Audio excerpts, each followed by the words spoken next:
So in my 20 plus years of being a musician, I've learned a lot of things, but one of the most important things that I've learned is that practicing with mindfulness isn't just a bunch of like hokey new age stuff, right? So I remember when I was younger, kind of writing teachers off because they would want us to utilize like meditation practices and, you know, again, just using mindfulness in your practice.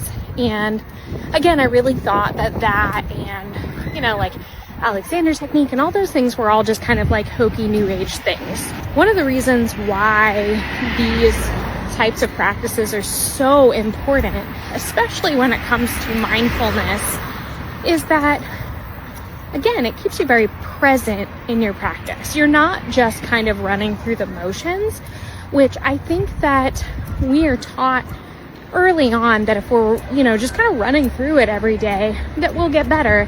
And to an extent, yes, you will. You'll get better. It's going to take a lot longer, and it's going to take, you know, hours and hours of just continuously running through it and just running through the thing without any real thought as to what's going on. I think that also mindfulness helps you grow as a teacher, because if you aren't learning how to diagnose what's going on in your own playing, you can't diagnose what's going on in someone else's.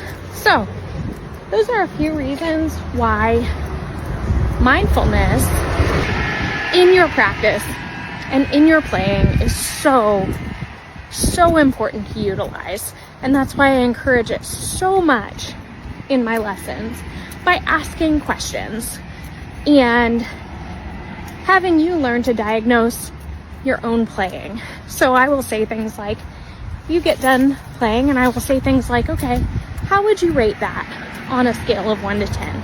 Let's say you give me a 7 and I say, okay, well, how could we make it an 8? How could we make it a 9?